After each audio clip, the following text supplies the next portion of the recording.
তাহলে সূরা হুজুরাতের তৃতীয় শিক্ষা বলছিলাম 9 থেকে 10 নম্বর আয়াতে রব্বুল আলামিন মুসলমানদের মধ্যে যদি কখনো বিবাদ বিতণ্ডা মারামারি হানাহানি সৃষ্টি হয় তাহলে সেটিকে মীমাংসা করবার কথা বলেছেন।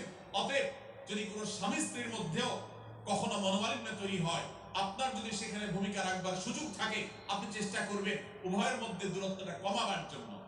আমরা অনেকে আজকাল নামাজ কালাম পড়ি, রোজা রাখি, দাড়ি রাখি, অনেক ভালো ভালো কথা বলি, অথচ দুজনের মধ্যে গন্ডগোল লাগলে আমরা সেখানে এক পক্ষ হয়ে আরেক পক্ষকে আমরা খেপিয়ে তুলি। পারলে অনেকে চগলখড়ি করেন, প্রত্যেক পক্ষের কাছে গিয়ে অপর পক্ষের ব্যাপারে মিথ্যা কথা বলে তাদের মধ্যে ভেজালকে আরো বাড়িয়ে দেন। এই জন্য নবী সাল্লাল্লাহু আলাইহি ওয়াসাল্লামের ঐতিহাসিক হাদিস রয়েছে, লা ইয়াদখুলুল জান্নাতা নাম্মাম, যে ব্যক্তি চগলখড়ি করে, দুজনের মধ্যকার গন্ডগোল ফাসাদ বৃদ্ধিতে যে ব্যক্তি ভূমিকা রাখে, ভেজাল লাগায়, এই চগলখোর কখনো জান্নাতে যাবে না। আমাদের অনেকেরই এই দুঃস্বভাব আছে, এই খারাপ চরিত্র আছে। সূরা হুজুরাত এই জন্য আমাদের আজকের যে সমাজ বাস্তবতা আছে, আমাদের যে ব্যাধি আছে, ব্যক্তিগত পর্যায়ে আমাদের পরিবারের সমাজের সর্বত্র যে ব্যাধিগুলো ছেয়ে গেছে, সূরা হুজুরাতের প্রতিটি আয়াত যেন সেই ব্যাধির সবচেয়ে বড় মহৌষধ, সেজন্য সবচেয়ে বড় প্রতিষেধক, সেজন্য সবচেয়ে বড় সমাধান। এই জন্য আমি বলেছি শুরুতে, আমার যদি আল্লাহ শক্তি সামর্থ্য দিতে প্রত্যেক মুসলমানের হাতে পায়ে ধরে সূরা হুজুরাতের 18টি আয়াত, প্রত্যেকটি আয়াত আমি আমার মুসলমান ভাইদেরকে বলতাম, বারবার পড়ুন, বারবার পাঠ করুন, বোঝার চেষ্টা করুন, জীবনকে পরিবর্তন করুন। এদেশে নামাজি মুসলমান আপনি কম বেশি পাবেন, এদেশে রোজাদার মুসলমান কম বেশি পাবেন, এদেশে হজ আদায়কারী মুসলমান কম বেশি পাবেন, এদেশে তাসবিহরত মুসলমান কম বেশি পাবেন, কিন্তু এদেশে আচার আচরণ, কাজ কারবার, আখলাক এবং বান্দার হক এবং অধিকার, অন্যের অধিকার সংশ্লিষ্ট বিষয়ে সচেতন মুসলমান আপনি খুব বেশি পাবেন না। আর এই জন্যই আমাদের জান্নাতের পথে অনেক বড় অন্তরায় হয়ে আছে। আজ আমাদের চরিত্রগুলো নষ্ট হয়ে গেছে। আমরা নামে মুসলমান, আমরা চগলখড়ি করি, আমরা নামে মুসলমান, দুজনের মধ্যে গন্ডগোল সৃষ্টি করে দেই। গন্ডগোল আগে থেকে সৃষ্টি থাকলে সেটাকে বাড়াবার চেষ্টা করি। আমরা নামে মুসলমান, আমাদের শিষ্টাচার নাই, আদব নাই, লিহাজ নাই। এই জন্য সূরা হুজুরাতের প্রতিটি আয়াত আমাদেরকে শিক্ষা দেয়। আল্লাহ তাআলা আমাদের সকলকে এই শিক্ষাগুলো আজকের এই মাহফিল থেকে আমাদের বুকের ভেতরে পরম যত্ন সহকারে নিয়ে যাওয়ার এবং আমাদের জীবনকে পরিবর্তন করার তৌফিক দান করুন।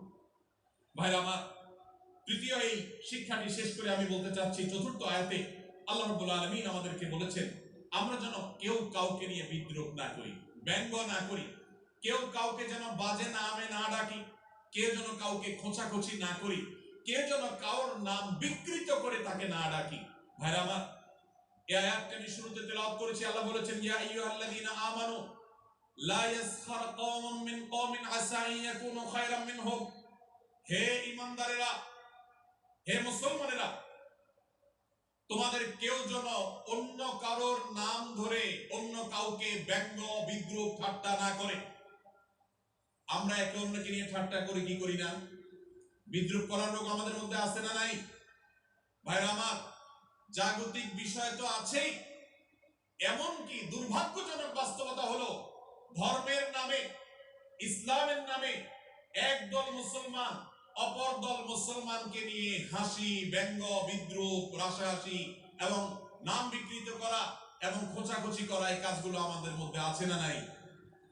আমরা যারা ইসলামের খেদমত মনে করি, আমার ভিন্ন মতের ভিন্ন দলের মুসলমানকে খোঁচাখুচি করি, আমরা যারা আল্লাহর খেদমত মনে করে, ইসলামের সেবা মনে করে, দাওয়াতের কাজ মনে করে, ইসলাম প্রচার মনে করে, ভিন্ন মতের অন্য দলের মুসলমানকে নিয়ে ব্যঙ্গ বিদ্রুপ আর হাসাহাসি করি, তাদেরকে সোশ্যাল মিডিয়াতে, অনলাইনে, অফলাইনে তুচ্ছ-তাচ্ছিল্য করি, আল্লাহর শপথ করে বলছি, এটা ইসলামের সেবা নয়, এটা হলো প্রবৃত্তির পূজা, এটা হলো আপনার নফসের পূজা, এটা হলো আপনার প্রবৃত্তির গোলামি করা, এটা আল্লাহর গোলামি নয়, এটা ইসলামের খেদমত নয়, এটা ইসলামের 12টা বাজানো।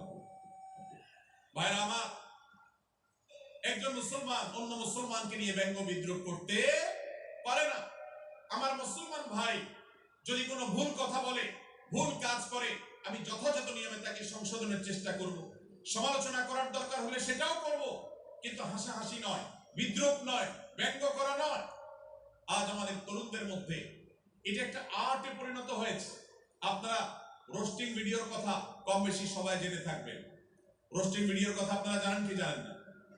ভাইরা আমার, রোস্টিং ভিডিও নামটা দেখেন, অর্থাৎ কাউকে রোস্ট করা। আমরা মুরগি রোস্ট করার কথা জানি, এখন মানুষ রোস্ট করার সিস্টেম শুরু হয়েছে।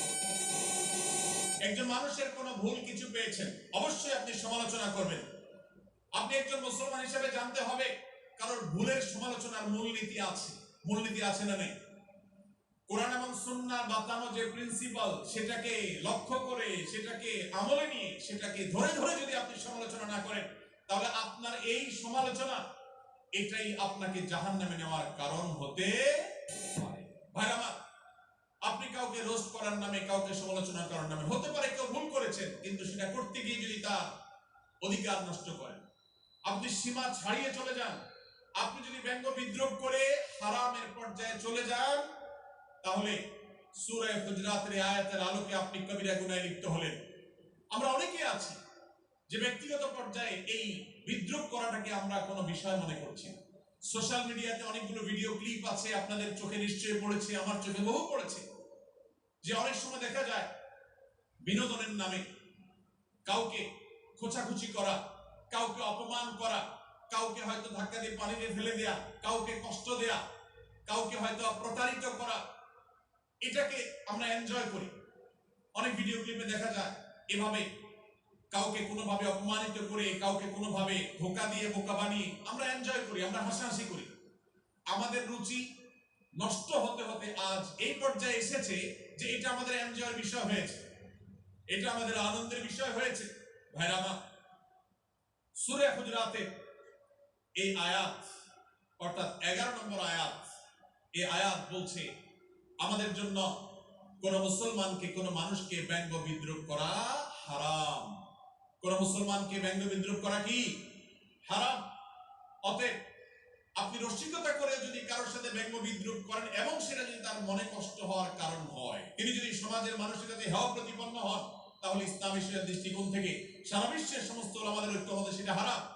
আমরা চুরি করা হারাম জানি, আমরা ডাকাতি করা হারাম জানি, আমরা মাদক সেবন করা হারাম জানি, আমরা নামাজ ত্যাগ করা হারাম জানি।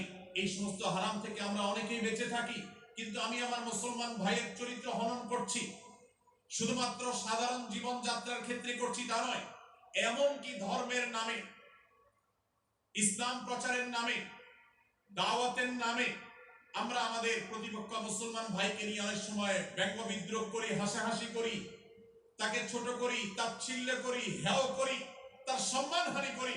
আমরা জানি না আমাদের প্রিয় নবী সাল্লাল্লাহু আলাইহি ওয়াসাল্লাম এর একটা হাদিস আমাদের সামনে রয়েছে, সহিহ মুসলিমে বর্ণিত হয়েছে।